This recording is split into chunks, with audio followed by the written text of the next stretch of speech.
বলে আলহামদুলিল্লাহ। তারপরে পরে যার মাধ্যমে আমরা সঠিক দিন পেয়েছি, সঠিক রাস্তা পেয়েছি, যে নবী সাল্লাল্লাহু আলাইহি সাল্লাম আমাদের জন্য সুপারিশ করবেন এবং কাবিরা গুনাহকারীদেরকে নবী মুহাম্মদ সাল্লাল্লাহু আলাইহি সাল্লাম আল্লাহর অনুমতিতে সুপারিশ করে জান্নাতে নিয়ে যাবেন, সেই নবীর উপরে দরুদ ও সালাম বর্ষিত হোক। আল্লাহুম্মা সাল্লি আলাইহি আল্লাহুম্মা বারিক আলাইহি। বিষয় হচ্ছে আমরা এখন নতুন একটা পরিবেশে কোরআন হাদিসকে বোঝার চেষ্টা করছি বা বোঝানোর চেষ্টা আমও করব, যতটা পারবো। আল্লাহ রাব্বুল আলামিন যতটা তৌফিক দেবে, আল্লাহর কাছে দোয়া করি যে আল্লাহ রাব্বুল আলামিন আল্লাহ তোমাকে এবং তোমার নবী মুহাম্মদ সাল্লাল্লাহু আলাইহি সাল্লামকে আমরা যেন বেশি বেশি করে অগ্রাধিকার দিতে পারি, বেশি করে যেন ভালোবাসতে পারি, এটা আমাদেরকে তৌফিক দান করো, আল্লাহুম্মা আমিন। আমি যে আয়াতটা পেশ করেছি সে আয়াতটা আগে মানে করি, তারপরে বিষয়ের উপরে যাচ্ছি। যে আয়াতটা পেশ করেছি কোরআনে দুই জায়গাতে এসেছে, সূরা নাহলে আর এক জায়গাতে এসেছে। আল্লাহ রাব্বুল আলামিন বলছেন ফাসআলু আহলা যিকরি, যদি তোমাদের জানা না থাকে তাহলে কি করো, যাদের জানা রয়েছে তাদের কাছ থেকে জেনে নাও। বিল বাইয়িনাতি ওয়াজ জুবুর, দলিল প্রমাণ সহকারে। তারপরে নবী মুহাম্মদ সাল্লাল্লাহু আলাইহি সাল্লামকে আল্লাহ তাআলা বলছেন যে তোমার কাছে যা আমি অবতীর্ণ করেছি সেটা তুমি স্পষ্টভাবে বর্ণনা করে দাও, এবং তাদের কাছেও ইহুদি খ্রিস্টানদের কাছে যা অবতীর্ণ করা হয়েছে সেটাও স্পষ্ট করে যাও, যাতে করে লাআল্লাহুম ইয়াতাফাক্কারুন, চিন্তাশীল লোকেরা যেন চিন্তা ভাবনা করে, তারা যেন চিন্তার খোরাকটা পায়। তাহলে নবী সাল্লাল্লাহু আলাইহি সাল্লামকে আল্লাহ রাব্বুল আলামিন সারা পৃথিবীর মানুষকে বলতে বললেন যে যাদের জানা নেই তারা কি করবে, জেনে নেবে। কাদের কাছ থেকে? যারা জানে তাদের কাছ থেকে। এবং জানার ব্যাপারটা অনেক স্তর রয়েছে। কি রয়েছে? জানার স্তর রয়েছে, বিভিন্ন স্তর রয়েছে। আল্লাহ রাব্বুল আলামিন সূরা ইউসুফে বলছেন কুল্লা ফাওকা যি ইলমিন আলিম, জ্ঞানের উপরে জ্ঞানী আছে। কি আছে? জ্ঞানের উপরে জ্ঞানী আছে। তাছাড়া আল্লাহ রাব্বুল আলামিন সূরা ইসরায় বলছেন লা তাকফু মা লাইসা লাকা বিহি ইলমুন, যদি তোমার জানা না থাকে সেই ব্যাপারে কথা বলবে না, কারণ তোমার চোখ কান হৃদয়কে জিজ্ঞাসিত করা হবে। সমাজে আমরা অনেক ক্ষেত্রে অনেক বিষয় দেখতে পাই, সেটা হচ্ছে আমরা একদিক দিয়ে ভাষাগতভাবে বাঙালি মানুষ, আমাদের হৃদয়টা অনেকটাই নরম, এবং আমরা অনেক ক্ষেত্রেই প্রভাবিত হয় বিভিন্ন দিক থেকে, এবং আমরা এমন একটা এলাকায় বসবাস করি আমাদের মাটি আবহাওয়াও নরম, সেই জন্য আমাদের চিন্তা চেতনা ভাবনাটাও ঠিক ওই রকম ভাবে। কোরআন হাদিসকে যখন গ্রহণ করার যে বিষয়টা, সেটা হচ্ছে কোরআন হাদিস যেভাবে আল্লাহ এবং তার রাসূল সাল্লাল্লাহু আলাইহি সাল্লাম বলেছেন সেইভাবে গ্রহণ করাটা হচ্ছে উচিত এবং বাধ্য, তবেই সঠিক দিন পাওয়া যাবে, নইলে সঠিক দিন পাওয়া যাবে না। আল্লাহ রাব্বুল আলামিন সূরা আরাফে ৩ নম্বর আয়াতে বলছেন ইত্তাবিউ মা উনজিলা ইলাইকুম মির রাব্বিকুম ওয়া লা তাত্তাবিউ মিন দুনিহি আউলিয়া ক্বালিলাম মা তাযাক্কারুন, যে আল্লাহ যা অবতীর্ণ করেছে তার অনুসরণ করো। আল্লাহ যা অবতীর্ণ করেছে তার অনুসরণ করো। আল্লাহ কি অবতীর্ণ করেছে? কি অবতীর্ণ করেছে? কোরআন। এবং তার সাথে আবু দাউদ হাদিস রয়েছে, রাসূলুল্লাহ সাল্লাল্লাহু আলাইহি ওয়াসাল্লাম বলেছে উতিতুল কোরআন ওয়া মিসলাহু মাহু, আমাকে কোরআন দেওয়া হয়েছে এবং কোরআনের সঙ্গে আরেকটা দেওয়া হয়েছে, যেটাকে বলা হয় হাদিস, যেটাকে বলা হয় সুন্নাত, যেটাকে বলা হয় আসার, যেটাকে বলা হয় খবর।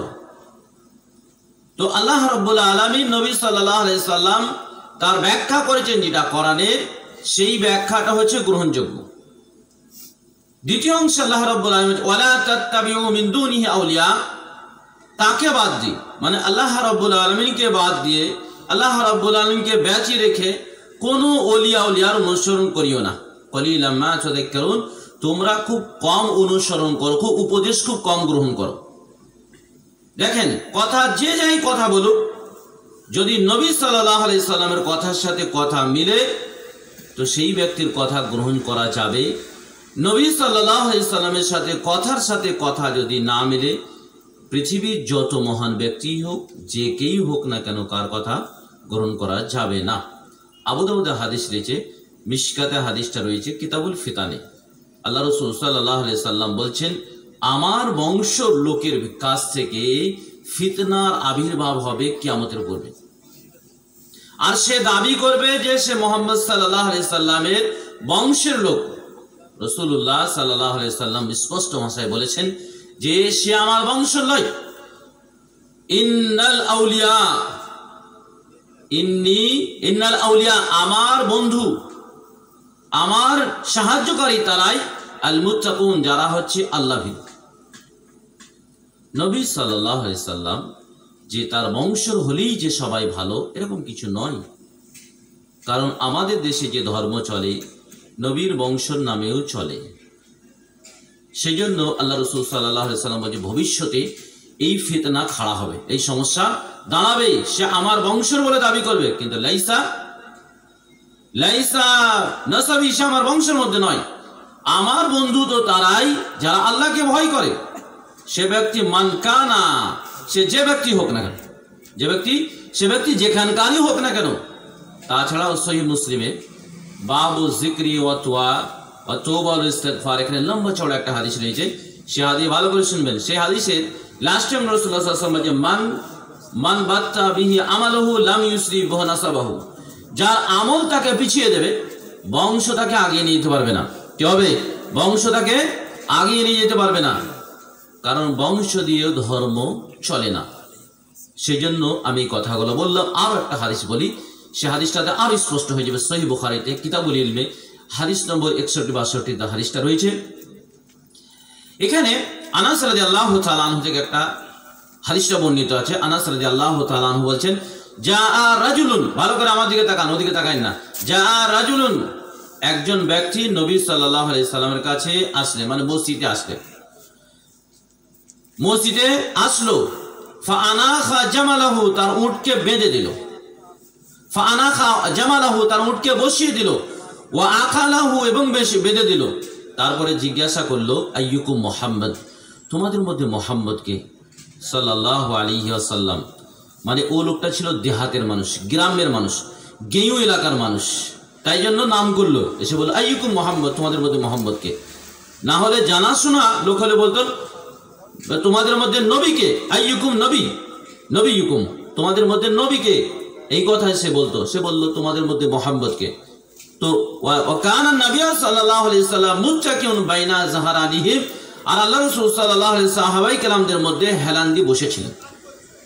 আল্লাহ রাসূল সাল্লাল্লাহু আলাইহি সাল্লাম প্রথমে সবারই সঙ্গেই বসে থাকতেন। যখন লোকেরা চিনতে পারতো না, তাই সাহাবায়ে কেরামরা নবী সাল্লাল্লাহু আলাইহি সাল্লামের বসার জন্য একটা উঁচু জায়গা তৈরি করে দিলেন। তো রাসূলুল্লাহ সাল্লাল্লাহু আলাইহি সাল্লাম সেখানে বসতেন।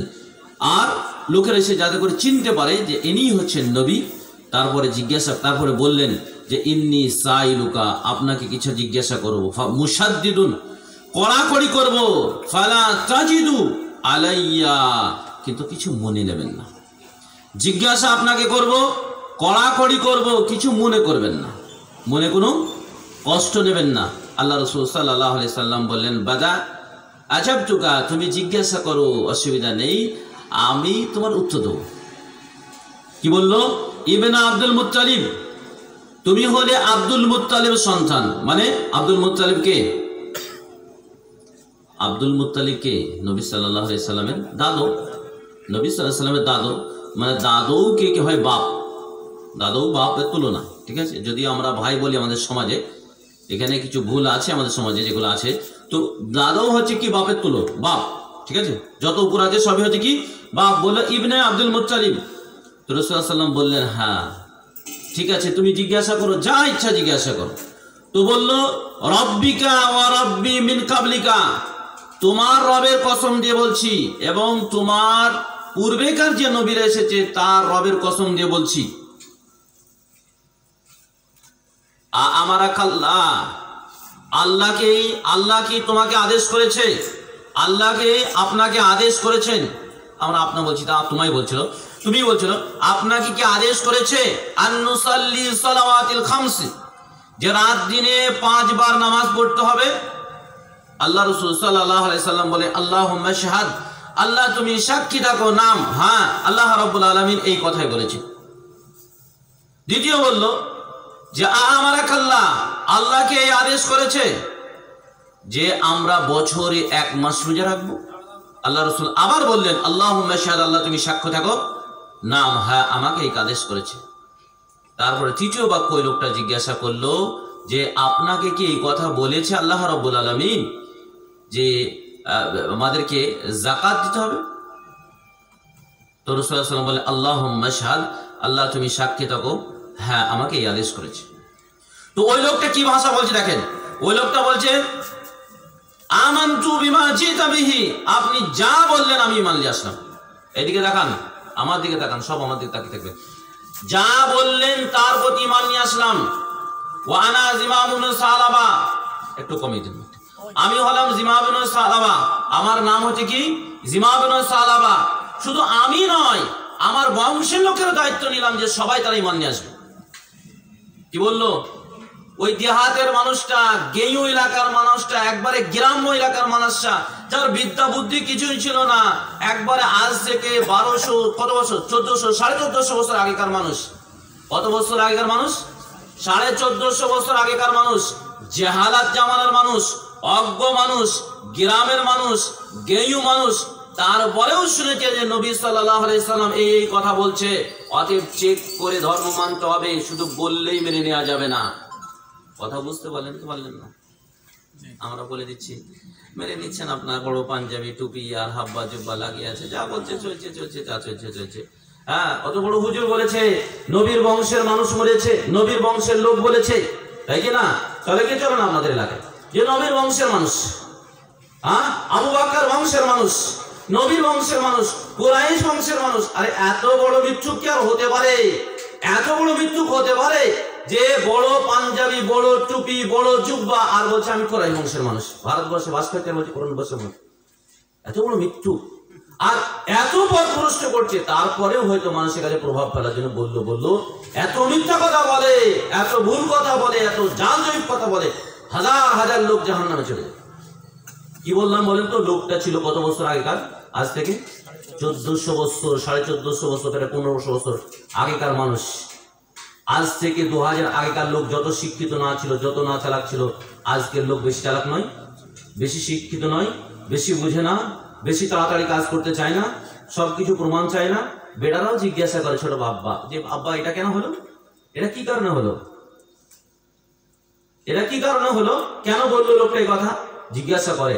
আর তখন কোথায় 1500 বছর আগেকার মানুষ, জাহিলের জামানার মানুষ, অজ্ঞ জামানার মানুষ, গ্রামের মানুষ, গেঁয়ু মানুষ, সে এসে জিজ্ঞাসা করছে মুহাম্মদ সাল্লাল্লাহু আলাইহি ওয়াসাল্লামকে, বলছে আপনাকে জিজ্ঞাসা করবো, আপনি কিছু মনে করবেন না, কড়া করে জিজ্ঞাসা করবো। আর আপনার হুজুরকে কথা বললে তো রাগ করে কি করে না?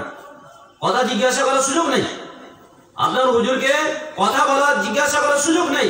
নবী সাল্লাল্লাহু আলাইহি সাল্লাম যাকে আল্লাহ রাব্বুল আলামিন সবচেয়ে বেশি ভালোবাসে, সবচেয়ে বেশি মর্যাদা দিয়েছে, সবচেয়ে বেশি সম্মান দিয়েছে, সবচেয়ে বেশি মর্যাদা কিয়ামতের দিবসে দেবে, আল্লাহর পরে সবচেয়ে সম্মানিত ব্যক্তি মানুষের মধ্যে তিনি হচ্ছেন নবী সাল্লাল্লাহু আলাইহি সাল্লাম। তারপরেও তাকে জিজ্ঞাসা করার সুযোগ আছে, কিন্তু আপনার এত বড় আলখেল্লা লাগানো হুজুরকে জিজ্ঞাসা করার সুযোগ নেই। দিয়ে জিজ্ঞাসা করলে রেগে ফায়ার হয়ে যায়। কি বলে? রেগে ফায়ার হয়ে যায়। তুমি কি জানো, তুমি কি জানো, তুমি কেন শিখবা? শুনেন, তাহলে কথা আপনাদেরকে স্পষ্ট করে দিলাম। কি বলেন তো? নবী সাল্লাল্লাহু আলাইহি ওয়াসাল্লাম যাকে সম্মানিত আর কেউ ছিল? আল্লাহ তাকে যাকে সম্মান দিয়েছে, সমস্ত ফেরেশতারা সম্মান দিয়েছে, সমস্ত আম্বিয়া কিরাম আলাইহিস সালাম তাকে সম্মান দিয়েছে, সবারই ইমামতি তিনি করেছেন, এত মর্যাদাশীল। আর তার কথাকে যদি আপনার কাছে না পৌঁছায়, আপনাকে সম্মানিত যদি না করে, তার কথা শুনে আপনি তো সম্মানিত হবেন, তার কথা মেনে আপনি তো সম্মানিত হবেন। আপনাকে সুযোগ দিচ্ছে না মানে সে কি বলতে চাইছে? কার প্রতিনিধিত্ব করছে? খেলাফতি কার করছে? আল্লাহ রাসূল সাল্লাল্লাহু আলাইহি ওয়াসাল্লাম আল আলেমরা হচ্ছে আল উলামা ওয়ারাসাতুল আম্বিয়া, আম্বিয়াদের ওয়ারিস। আল্লাহ রাসূল সাল্লাল্লাহু আলাইহি ওয়াসাল্লাম লা দিনার ওয়া দিরহাম, আমি টাকা পয়সা ছেড়ে যাচ্ছি যে আমার ওয়ারিস হবে, আমি ছেড়ে যাচ্ছি জ্ঞান, আমি ছেড়ে যাচ্ছি কোরআন, আমি ছেড়ে যাচ্ছি হাদিস। সহিহ বুখারী হাদিস কিতাবুল ইলমের 62 নম্বর বাংলাতে দেখে নেবেন, 62 নম্বর হাদিস, নিজেও পড়ে দেখতে পারবেন। এই লোক এসে কয়েকটা কথা জিজ্ঞাসা করলো। কেন জিজ্ঞাসা করলো জানেন? সমাজের মধ্যে চালু হয়েছিল যে একজন নবী এসেছে, সে এই আদেশ দিচ্ছে, তো তিনি চেক করে তবে মানলেন। কি বললেন? চেক করে তবে মানলেন। গিয়ে একবারে সোজাসুজি নবী বলে মেনে নিল না, কারণ ইহুদি খ্রিস্টানদের কিতাবে লেখা ছিল যে নবী সাল্লাল্লাহু, একজন নবী আসবে যার নাম মোহাম্মদ হবে, তার এই গুণ হবে, ঠিক আছে, তার মোটামুটি একটা আইডিয়া ছিল।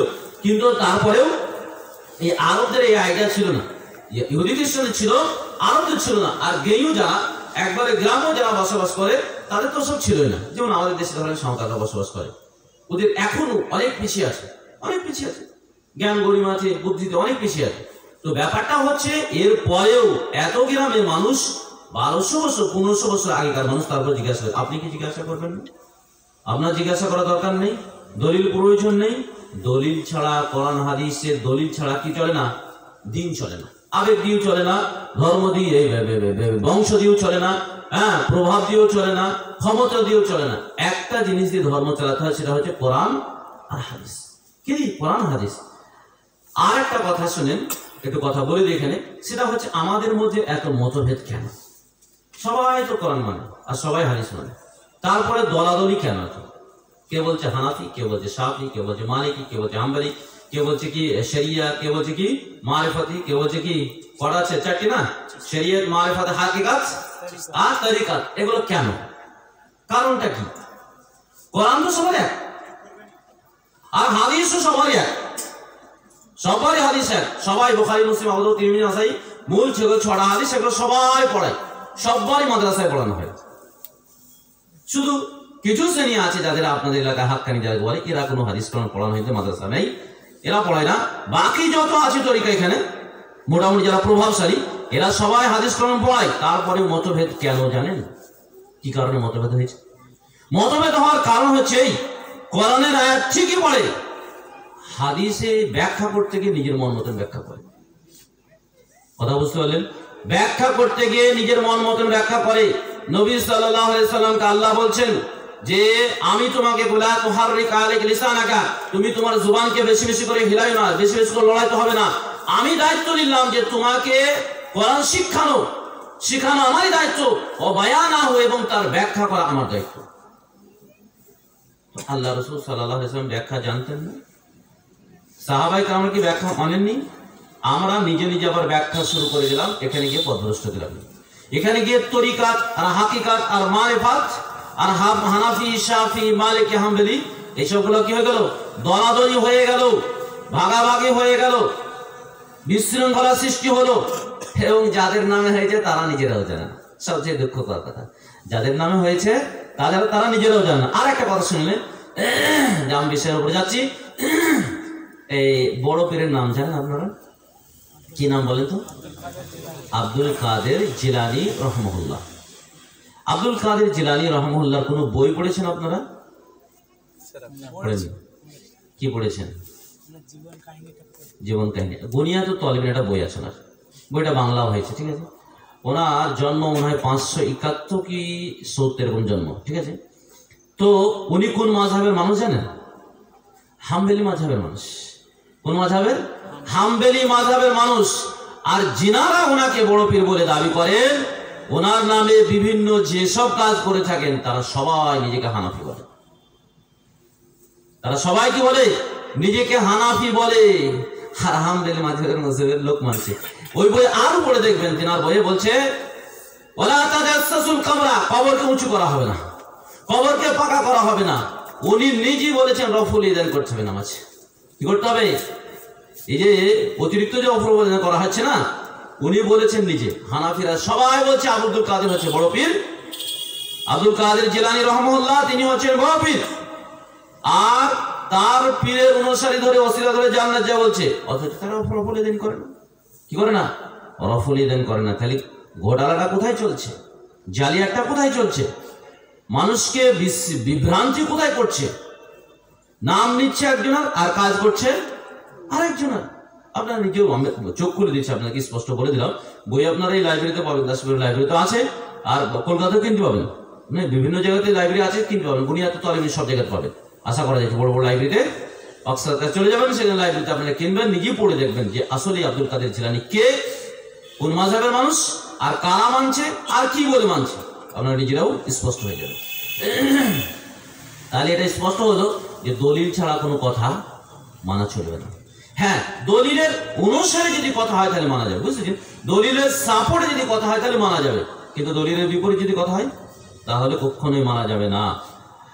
আর আল্লাহ রাসূল সাল্লাল্লাহু আলাইহি সাল্লাম সহিহ বুখারীতে হাদিস রয়েছে, আনাস রাদিয়াল্লাহু তাআলা আনহু একদিন রাসূলুল্লাহ সাল্লাল্লাহু আলাইহি ওয়াসাল্লাম সম্পর্কে আলোচনা করছে। অন্য কেউ বলছে আবু বকর উমর, কি বলছে? আবু বকর ও উমর। তো আনাস রাদিয়াল্লাহু তাআলা আনহু বলছেন, আমি বলছি রাসূলের কথা আর তুমি বলছো আবু বকর উমর। রাসূলের কাছে আবু বকর উমর কে? রাসূলুল্লাহ সাল্লাল্লাহু আলাইহি সাল্লামের কাছে রাসূলুল্লাহ সাল্লাল্লাহু আলাইহি ওয়াসাল্লাম কথা, কর্ম, মৌন সম্মতি, তার সম্মান, ইজ্জত, তার মান্য করার ব্যাপারে আবু বকরের কোনো তুলনা হয়?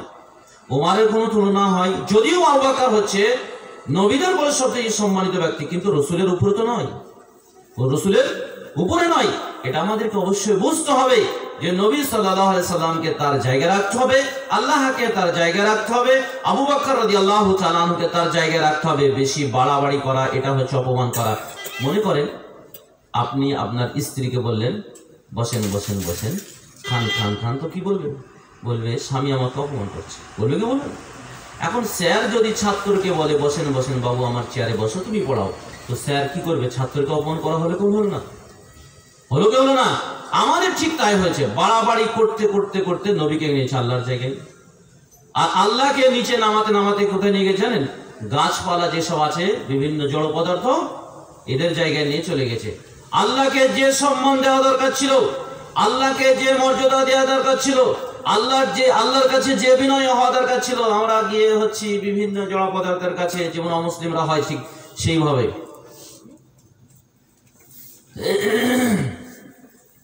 দ্বিতীয় হচ্ছে রাসূলুল্লাহ সহিহ বুখারীতে হাদিস রয়েছে, লা তাতরুনি কামা আতরাতান নাসারা, সেইভাবে আমাকে নিয়ে বাড়াবাড়ি করিও না যেভাবে ইহুদি খ্রিস্টানরা কি করেছে? ঈসা আলাইহিস সালামকে নিয়ে বাড়াবাড়ি করেছে। ঈসা আলাইহিস সালামকে তারা কি বলে বলেন তো? ঈসা আলাইহিস সালামকে বলে আল্লাহর পুত্র, নাউজুবিল্লাহ। কি বলে? ঈসা হচ্ছে আল্লাহর পুত্র আর মরিয়ম হচ্ছে আল্লাহর স্ত্রী। আল্লাহ বলেছে ওয়ালাম ইয়াকুন লাহু ওয়ালাদান, অথচ আল্লাহর কোনো সন্তান নেই। ওয়ালাম ইয়াকুন লাহু সাহিবা, আল্লাহর কোনো স্ত্রী নেই।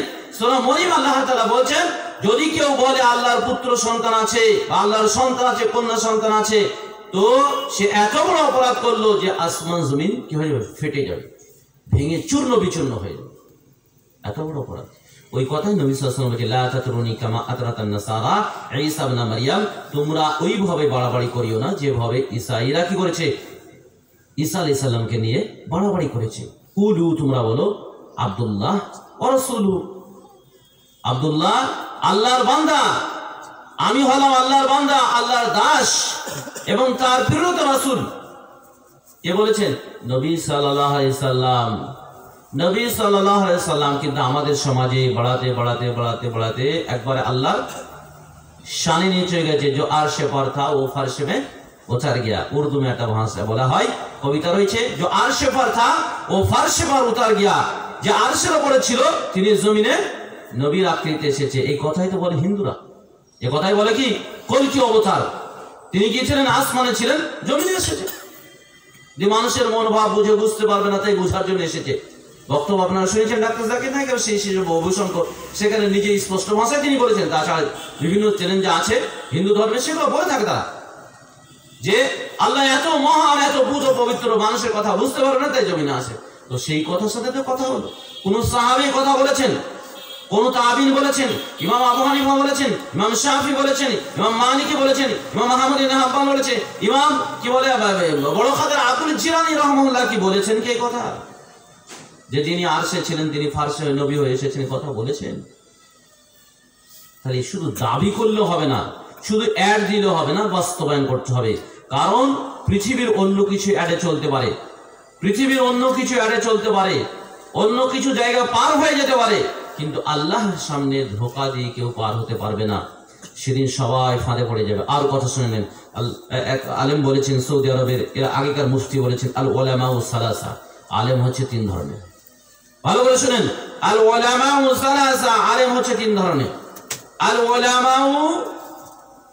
উলামাউ মিল্লাহ, এক শ্রেণীর আলেম হচ্ছে ইসলামের জন্য। কি হবে?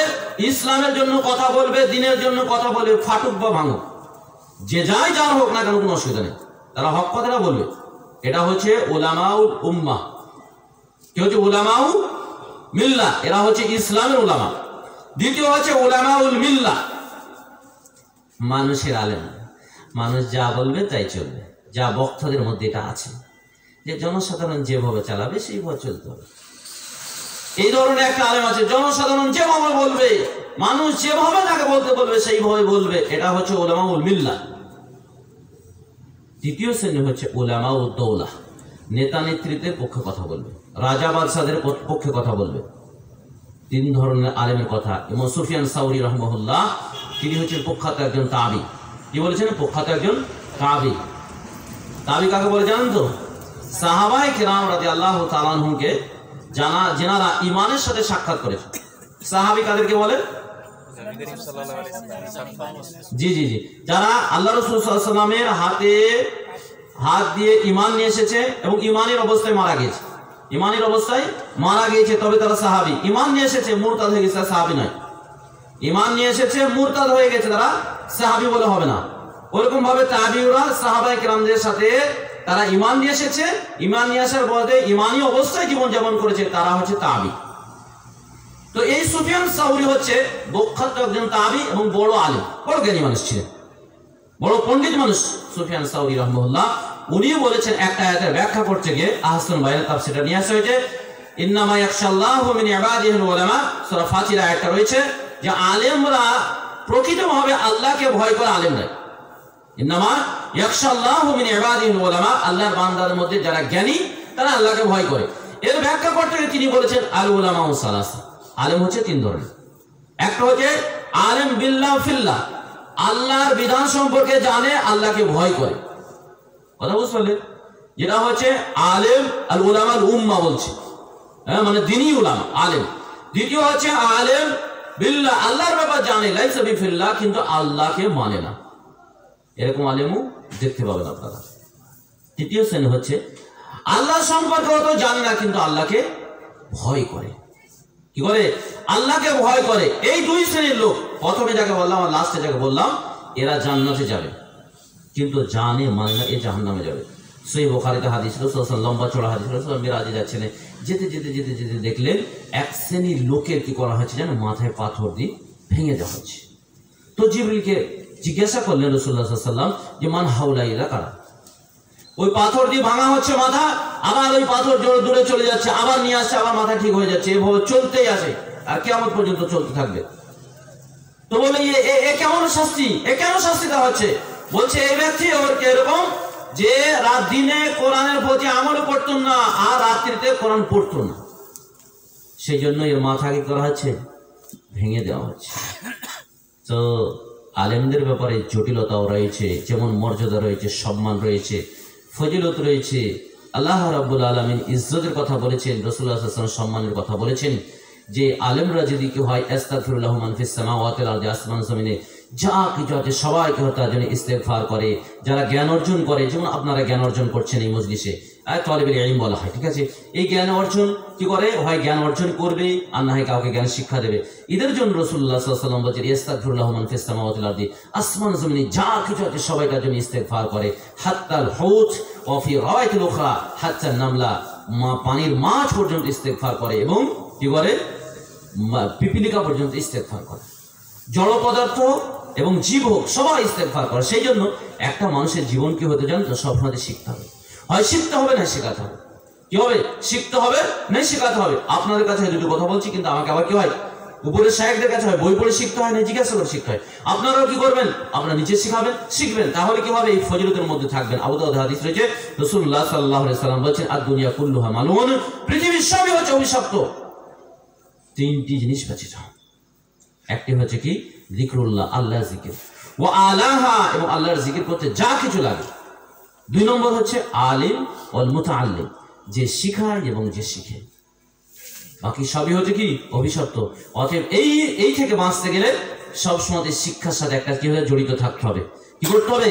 শিক্ষার সাথে জড়িত থাকতে হবে, বই পড়তে হবে, শিখতে হবে, আলেমদের বক্তব্য শুনতে হবে, কাউকে দুটো কথা বলতে হবে যে ভাই এটা করা উচিত নয়, এটা করতে হবে, এইভাবে আমরা জানি, এইভাবে আলেমদের মুখে শুনেছি, দলিল সহকারে শুনেছি, হাদিসে এরকম আছে, আপনি পড়ে দেখেন, তাকে উৎসাহ দিতে হবে। তাহলে ইনশাআল্লাহ এই অভিশপ্ত থেকে বাঁচা যাবে। কথা বুঝতে পারলেন?